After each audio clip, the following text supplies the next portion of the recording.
Pharmaceutics and pharmacokinetics section A part 2021-22 पर जाने वाली है। सो वीडियो को बिना स्किप किए देखते रहिए। So let's start our video. Students, हमारा पहला क्वेश्चन जो है वो है classify different types of pharmacokinetic model.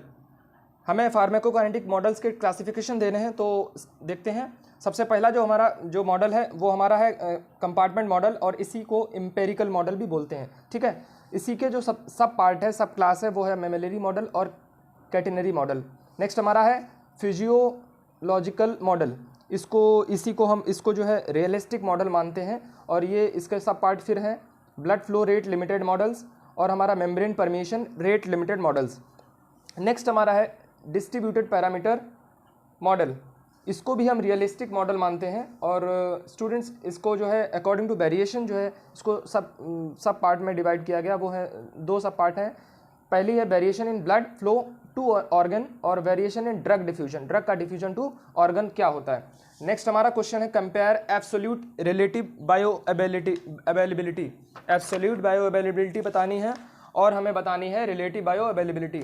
सो जो हमारा एब्सोल्यूट बायो अवेलेबिलिटी है वो है when the systemic availability of drug administered orally is determined in comparison to its IV administration.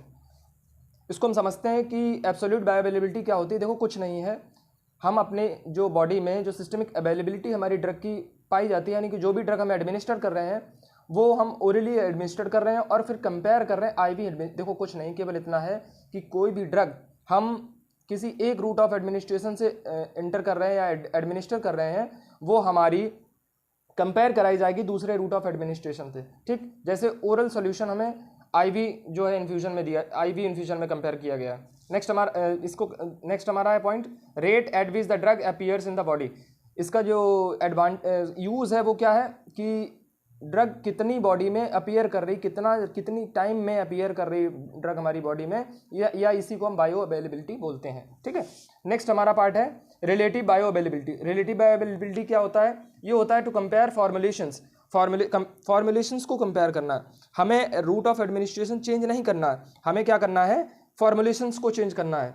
Root of administration हम एक ही रखेंगे लेकिन फॉर्मुलेशंस को चेंज करेंगे। और वहां पे हम क्या कर रहे थे, रूट ऑफ एडमिनिस्ट्रेशन जो है सेम रख रहे थे, लेकिन वहां पे रूट ऑफ एडमिनिस्ट्रेशन वहां पे हम चेंज कर रहे थे।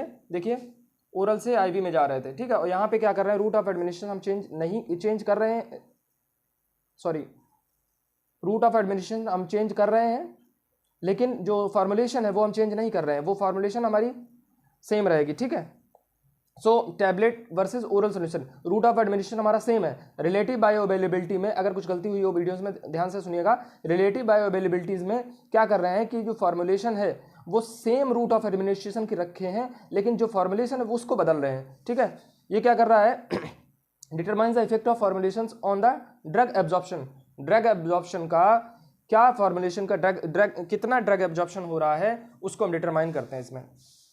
नेक्स्ट हमारा है define clearance and its what are its unit. तो it may be defined as a hypothetical volume of body fluids containing drug from which the drug is removed और cleared completely in the specific period of time. कुछ नहीं है कि कितनी drug हमारी body में गई, कितने प्लाज्मा कंसंट्रेशन और उसमें जो है कितनी हमारी एलिमिनेट कर गई, केवल उसको हम बताते हैं कितने पीरियड ऑफ टाइम में बताते हैं, कितने पर यूनिट टाइम, इतना केवल बता रहे हैं। तो इसकी यूनिट जो हमारी है वो वॉल्यूम पर टाइम है, या इसको बोल सकते हैं ml। वॉल्यूम की जो यूनिट होती है ml, और टाइम की सेकंड या पर मिनट बोल सकते हैं। ठीक है, सो नेक्स्ट हमारा क्वेश्चन है define volume of distribution.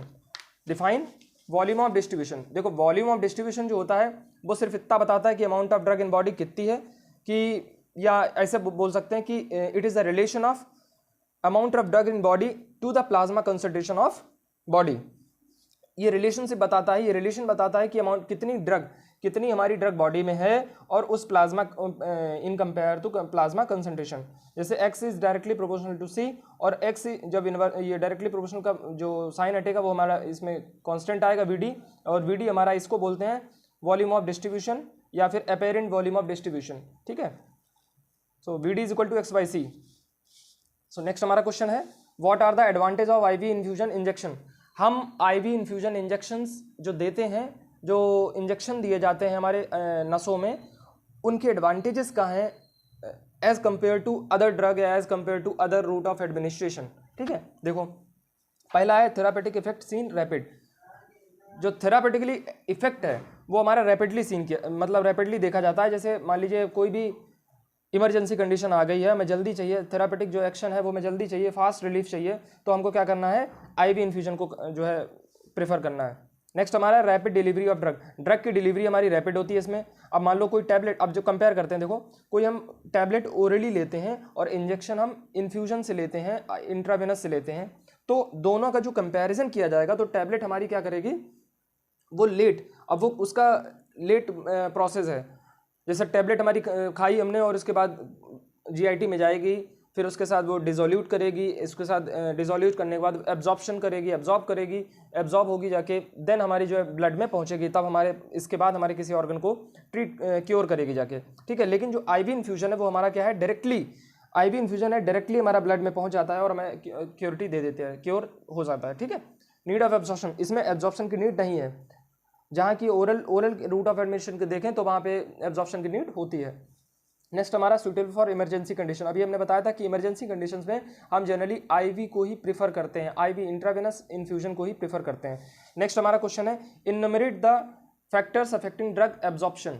Drug absorption के कौन कौन से फैक्टर हो सकते हैं उनको बताना है, उनको लिस्ट आउट करना है। तो बेसिकली जो 3 तरह के फैक्टर्स हमें हमारी बुक्स में मिलते हैं, जो कि है physico chemical factors. Physio chemical लिख दिया बट ये फिजिको केमिकल है। ठीक है, दूसरा हमारा फार्मास्यूटिकल फैक्टर और तीसरा हमारा पेशेंट रिलेटेड फैक्टर। इसको हम देखते हैं।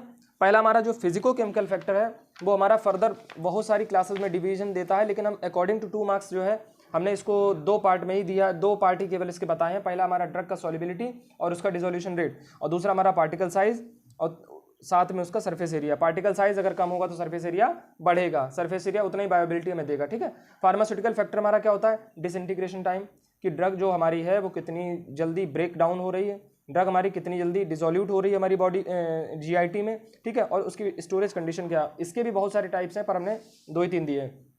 Patient related factors, age of patient, gastro intestinal pH, pH क्या है, क्या कंपेटेबल है पीएच हमारा जीआईटी का और ड्रग का, इस तरह से उसको पेशेंट रिलेटेड फैक्टर्स में डालते हैं। डिसीज स्टेज, डिसीज की स्टेज क्या है, सीवियर कंडीशन है, क्रॉनिक है, एक्यूट है, किस तरह की है, उसको भी देखते हैं हम। नेक्स्ट हमारा क्वेश्चन है, mention the non renal route of drug excretion. Non renal route of drug excretion, या इसे ऐसे भी कह सकते हैं कि जो रीनल रूट यानी किडनी रूट का, किडनी वाला जो रूट है उसको प्रेफर ना करे, उसके अलावा किससे एक्सक्रीशन हो सकता है उसको हमें जानना है। तो पहला हमारा पल्मोनरी एक्सक्रीशन, जो पल्मोनरी से वेस्ट प्रोडक्ट हमारा निकलता है फिर वो बाहर जाता है। ठीक है, नेक्स्ट हमारा स्किन डर्मल एक्सक्रीशन, जो स्वेटिंग होती है, स्वेटिंग जो हमारी होती है, पसीना निकलता है, उसको स्किन डर्मल एक्सक्रीशन बोलते हैं। नेक्स्ट हमारा जेनाइटल एक्सक्रीशन, जो जेनाइटल पार्ट से, वेजाइना वगैरह से, या फिर मान लो इनसे जो है हमारा जो एक्सक्रीटरी प्रोडक्ट या पार्ट एक्सक्रीटरी पार्ट निकलता है उसको या वेस्टेज निकलता है, उसको हम जेनाइटल एक्सक्रीशन बोलते हैं। ठीक है, जीआईटी एक्सक्रीशन, जीआईटी से जो एक्सक्रीशन होता है, फीकल मटेरियल, स्टूल्स, ये सब हमारे जीआईटी के एक्सक्रीशन हैं। मेमोरी एक्सक्रीशन, मेमोरी ग्लैंड से यानी मिल्क का सिक्रीशन, वो हमारा मेमोरी एक्सक्रीशन होता है। ठीक है, सैलिब्री एक्सक्रीशन, सलाइवरी से सलाइवा जो हमारा निकलता है वो हमारा सैलिब्री एक्सक्रीशन में लाया जाता है। अगला हमारा क्वेश्चन जो है वो है हमारा, how will you define steady state drug levels. Steady state हम कैसे डिफाइन करें, स्टेडी स्टेट क्या होती है। सबसे पहले स्टेडी का मतलब आप सीधा सीधा ये समझ लीजिए कांस्टेंट स्टेज, जितनी भी कोई चीज़ हमने ली और उतनी ही वापस चली जाए उसको हम स्टेडी स्टेट बोलते हैं, या फिर इसको कांस्टेंट स्टेट बोलते हैं। कंडीशन, अब देखो क्या लिखा है, condition where the rate of drug administration is equal to the drug elimination. जितना ड्रग हमने एडमिनिस्टर किया उतना ही ड्रग हमारा बॉडी से बाहर चला गया, यानी कि जो ड्रग है, ड्रग का अमाउंट है वो हमारा क्या रिमेन्स कांस्टेंट है। तो इसको हम स्टेडी स्टेट ड्रग लेवल बोलते हैं। इसको समझते हैं। देखो मान लो ये हमारी बॉडी है, ठीक है, ये क्या है हमारी बॉडी, ये हमने ड्रग इंजेस्ट किया या फिर इनपुट दिया और बॉडी से हमारा ड्रग एलिमिनेट कर गया, जितना इंजेस्ट किया उतना ही एलिमिनेट किया, इसे हम स्टेडी स्टेट बोलते हैं। इसको थोड़ा सा ग्राफिकल रिप्रेजेंटेशन में समझते हैं। देखो यहाँ से ग्राफ उठा, ठीक, और उतने ही पीरियड ऑफ टाइम में, देखो यहाँ से यहाँ तक और यहाँ से यहाँ तक पीरियड ऑफ टाइम सेम है, उतने पीरियड ऑफ टाइम में उतना ही ग्राफ गिरा, यानी कि जितना ड्रग इनपुट हुई है और उतनी ड्रग हमारी आउटपुट हुई है। ठीक है, नेक्स्ट हमारा क्वेश्चन है define non linear pharmacokinetic. Non linear का मतलब समझिए कि जो एक लाइन में ना हो, टेढ़ी मेढ़ी लाइन में हो, सीधा सीधा आप सिंपल वर्ड्स में ही समझो कि जो एक लाइन में ना हो, एक पेस में ना हो, चेंज हो रहा हो बार बार, उसको हम नॉन लीनियर बोलते हैं। नॉन लीनियर फार्माकोकाइनेटिक्स को हम डोज डिपेंडेंट भी बोलते हैं, मिक्स्ड ऑर्डर भी बोलते हैं और सैचुरेशन फार्माकोकाइनेटिक्स भी बोलते हैं।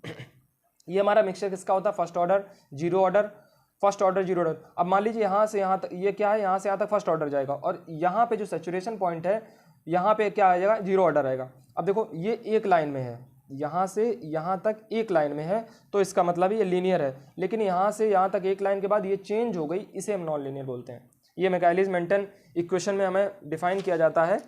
ठीक है, अगला हमारा क्वेश्चन है and list the various methods to enhance the dissolution rate of poorly soluble drug. जो हमारी पुअरली सॉल्युबल ड्रग्स होती हैं उनका डिसोल्यूशन रेट कैसे इनहांस किया जाए। मान लीजिए हमारी बॉडी में हमने कोई टैबलेट खाई, ठीक है, अब वो टैबलेट हमारे किसमें सबसे पहले एंटर करेगी? सबसे पहले हमारा जो ओसेफेगस से जाकर के सीधा स्टमक में जाएगी। अब स्टमक में क्या होता है? स्टमक में हमारा डिसोल्यूशन होता है। स्टमक में ड्रग का सबसे पहले डिसइंटीग्रेशन होता है, देन हमारा डिसोल्यूशन होता है। ठीक है, तो जो पुअरली सॉल्युबल, जो ड्रग हमारी सॉल्युबल नहीं हो पाती है ढंग से, उसके डिसोल्यूशन को कैसे इन्हांस किया जाए, ये हम इसमें मेथड्स, वेरियस मेथड्स हम पढ़ेंगे। बहुत सारे मेथड्स हैं, लेकिन हमने अकॉर्डिंग टू 2 मार्क्स हमने 4 मेथड्स इसमें दिए हैं। सबसे पहला है माइक्रोनाइजेशन। माइक्रोनाइजेशन से सीधे सीधे आप समझ लीजिए कि पार्टिकल साइज का रिडक्शन करना। पार्टिकल साइज का क्या? रिडक्शन करना। देखो process of reducing solid particles 1 से 10 माइक्रोन। अब 10 के ऊपर हो सकता है किसी टैबलेट का जो पार्टिकल साइज है वो 10 से ऊपर हो, तो अब वो सही से हमारी क्या सॉल्युबल नहीं हो पाएगी। लेकिन अगर इसका पार्टिकल साइज कम कर दिया जाए तो ये डिसोल्यूशन या डिसोल्यूशन रेट जो है, जो बॉडी में डिसोल्यूशन जो होता है, स्टमक में डिसोल्यूशन, जीआईटी में डिसोल्यूशन जो होता है वो हमारा बढ़ जाएगा। ठीक है, इसे हम माइक्रोमिलिंग भी बोलते हैं। और ये क्या करता है? बायोअवेलेबिलिटी। अब भाई सीधी सी बात है, किसी भी ड्रग का पार्टिकल साइज अगर कम होगा तो जल्दी जल्दी डिसॉल्व होगा, जल्दी जल्दी डिसोल्यूट होगा, ठीक है, जल्दी जल्दी डिसइंटीग्रेट होगा। और सीधी सी बात है कि वहाँ पे इसी रीज़न से हमारी बायोअवेलेबिलिटी जो ड्रग की वो अच्छी हो जाएगी, इंक्रीज हो जाएगी। नेक्स्ट हमारा पार्ट है नैनोनाइजेशन। नैनोनाइजेशन का मतलब है किसी भी ड्रग पाउडर, किसी भी कोई पाउडर ड्रग है उसको हम क्या करें? नैनो क्रिस्टल्स में कन्वर्ट कर दें। थोड़ा ज़्यादा उसका साइज़ था, अब उसके साइज़ को फिर कम कर दिया, तो हम उसको क्या बोलेंगे? नैनोनाइजेशन। इसका साइज जो है 200 से 600 नैनोमीटर होना चाहिए। और इसका एग्जांपल जो है एम्फोटेरिसिन बी। नेक्स्ट हमारा है कि डिसोल्यूशन हम कैसे इनहांस कर सकते हैं। तो एक और है हमारा यूज़ ऑफ सर्फेक्टेंट। सर्फेक्टेंट जो हमारे होते हैं वो यूजफुल होते हैं, एब्जॉर्प्शन में सर्फेक्टेंट हमारे यूजफुल होते हैं। ये क्या करते हैं? इनहांस करते हैं डिसोल्यूशन को, परमेबिलिटी ऑफ ड्रग। ठीक है, नेक्स्ट हमारा है यूज़ ऑफ सॉल्ट फॉर्म। किसी भी ड्रग का जो ओरिजिनल ड्रग है उसकी कंपैरिजन में अगर हम उसका सॉल्ट फॉर्म लेंगे, किसी भी ड्रग का जो ओरिजिनल ड्रग है अगर हम उसका सॉल्ट फॉर्म लेंगे तो बहुत जल्दी वो सॉल्युबलाइज होगी और डिसोल्यूट होगी। ठीक है, सो ये रहे हमारे आज के 10 क्वेश्चन। अगर आपको हमारी वीडियो अच्छी लगी हो तो प्लीज़ चैनल को सब्सक्राइब करें और वीडियो को शेयर करें ज़्यादा से ज़्यादा।